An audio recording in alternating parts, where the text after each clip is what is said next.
انگریزوں کے خلاف ہندوستان میں آخری امید تھی اور انگریزوں کو اس خطرے کا پورا اندازہ تھا، تو وہ اس کو ختم کرنے کے لیے 60,000 فوج لے کر اس کے قلعے کے سامنے آ گئے اور بمباری کرتے کرتے وہ جیسے ہی واپس جانے والے تھے کہ ٹیپو سلطان کے غدار پرائم منسٹر میر صادق نے پوری فوج کو قلعے کی دیوار سے ہٹا دیا اور قلعے سے ایک سفید جھنڈا لہرایا۔ ایگزیکٹ اسی موقع کا انگریز انتظار کر رہے تھے۔ وہ ساری فوج لے کر قلعے کے اندر گئے اور ٹیپو سلطان کو مار دیا۔ ٹیپو سلطان کی لاش دیکھ کر انگریز جنرل ہیرس نے اپنی چیف سے کہا، "Now India is ours." Tipu Sultan کے والد ان پڑھ تھے، لیکن وہ اپنے بیٹے کو اعلیٰ تعلیم دینا چاہتے تھے، تو انہوں نے ٹیپو سلطان کے لیے فرانس سے فورن ٹیوٹرز منگوائے اور ماڈرن تعلیم کے ساتھ ساتھ دینی تعلیم بھی تھی۔ ٹیپو ایک ہینڈسم، بہت ہی highly educated and well trained teenager بنا اور بہت ہی جلد حیدر اسے صرف 15 سال کی عمر میں اپنے ساتھ جنگوں میں ایز این ایڈوائزر لے کے جانا شروع ہوا اور بہت جلد حیدر ہندوستان کے سب سے طاقتور رولرز میں سے ایک بن گیا۔ ٹیپو سلطان ایک بہت ہی نیک مسلمان تھا اور اپنی ایڈمنسٹریشن میں ہندوؤں کو پوری نمائندگی دی تھی، لیکن بعد میں جب انگریز جنگ جیت گئے، انہوں نے ٹیپو سلطان کو ایک ظالم حکمران کے طور پہ پیش کیا اور کہا کہ کیسے ہم نے میسور کو ایک ظالم حکمران سے بچایا۔ Tipu Sultan modern rocket system کے سب سے بڑے انوویٹر تھے اور جب یہ نواب بنے تو انہوں نے پر کیپٹا انکم، مطلب ایک عام آدمی کی کمائی کو 5 گنا بڑھا دیا۔ انہوں نے میسور کی سلک انڈسٹری کو بھی لانچ کیا اور میسور میں ٹیکسٹائل انڈسٹری کا بوم آ گیا۔ ان شارٹ، ان کی لیڈرشپ میں میسور ایک بہت ہی بڑی اکنامک اور ملٹری طاقت بن گیا۔ ٹیپو سلطان کو بہت جلد سمجھ آ گیا تھا کہ انگریز ہندوستان کے لیے ایک بہت بڑا تھریٹ ہے۔ اسی وجہ سے ان کی زندگی کا سب سے بڑا مشن ہندوستان کو انگریزوں کی غلامی سے چھڑانا تھا۔ اب ٹیپو سلطان کا پلان بڑا سمپل تھا، کسی طریقے سے اپنے امپائر کو ایک مضبوط امپائر بناؤ اور کسی طریقے سے ان ظالم انگریزوں کو ہندوستان سے بھگاؤ۔ تو اس نے پوری دنیا کے لیڈر سے مدد مانگی، مغلز، آٹومنز، چائنا، پرشیا، عمان، سب سے، لیکن صرف فرانس نے سپورٹ کرنے کا کہا۔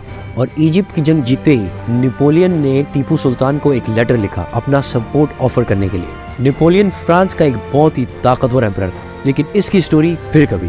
وہ لیٹر ٹیپو سلطان کو پہنچنے سے پہلے ہی انگریزوں کے ایک جاسوس کے ہاتھ لگا اور ان کو پتہ چل گیا کہ نیپولین اور ٹیپو سلطان ان کو بھگانے کا پلان بنا اور انہوں نے ٹیپو سلطان کے خلاف ایک بہت بڑی آرمی تیار کری اور 5 اپریل 1799 کو انگریز with the help of Nizams and Marathas 60,000 فوج لے کے ٹیپو سلطان کے قلعے کے سامنے آ گئے۔ لیکن ٹیپو سلطان کے پرائم منسٹر میر صادق کو انگریزوں نے اس جنگ سے پہلے خرید لیا تھا۔ انگریزوں نے اپنے توپوں سے قلعے کے دیواروں کو تباہ کرنا شروع کر دیا۔ بہت دن گزرنے کی وجہ سے انگریزوں کی فوج کے پاس کھانا ختم ہو گیا تھا اور وہ بھوک سے واپس جانے ہی والے تھے کہ ایک دن میر صادق کی رہنمائی میں انگریزوں نے ٹیپو سلطان کے وفادار جنرل کو مار دیا اور یہ موقع دیکھتے ہی غدار پرائم منسٹر میر صادق نے ٹیپو سلطان کی پوری فوج کو اس راستے سے ہٹا دیا۔ ایگزیکٹ اسی موقع کا انگریزوں کو شدت سے انتظار تھا۔ وہ فل فلیج فورسز لے کے قلعے میں گھس گئے۔ ٹیپو سلطان کے ایک فرینچ ایڈوائزر نے آ کے کہا، "سر پلیز آپ یہاں سے جائیں اور دوسرے قلعے میں پناہ لیں۔ لیکن ٹیپو سلطان نے اسے دیکھ کے کہا، جنرل، شیر کی ایک دن کی زندگی گیدڑ کی 100 سال کی زندگی سے بہتر ہے، اور اپنی تلوار نکال کے اپنی فوج کو جوائن کیا۔ لیکن میر صادق نے ٹیپو سلطان کو ایک بند کمرے میں لاک کر کے انگریزوں کے حوالے کیا، جس کی وجہ سے انگریزوں نے اسے شہید کر دیا۔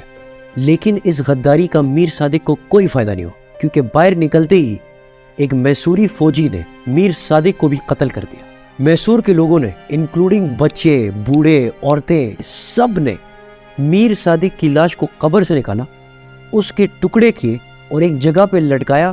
2 ہفتے تک پتھر اور جوتوں سے اس کی لاش کو مارتے رہے۔ آخر کار نئی برٹش گورنمنٹ کو اس کی لاش بچانے کے لیے اپنی فورس بھیجنی پڑی۔ آج بھی لوگ اس کے مزار پہ صرف اس لیے جاتے ہیں کہ اس کے قبر کو جوتے اور پتھر مار سکے۔ ٹیپو سلطان کو مار کے انگریز اتنے خوش ہوئے کہ انہوں نے پورے برٹش امپائر کو ایز اے سیلیبریشن چھٹی دے دی، کیونکہ ٹیپو سلطان انگریزوں کے خلاف ہندوستان کی آخری امید تھی۔ اور ان کے توپ آج بھی انگلینڈ میں ایز اے ٹرافی رکھے ہوئے. اور ان کی شہادت پہ انگریز جنرل ہیرس نے اپنی چیف سے کہا, ناؤ انڈیا از آورس, اب انڈیا ہمارا ہے.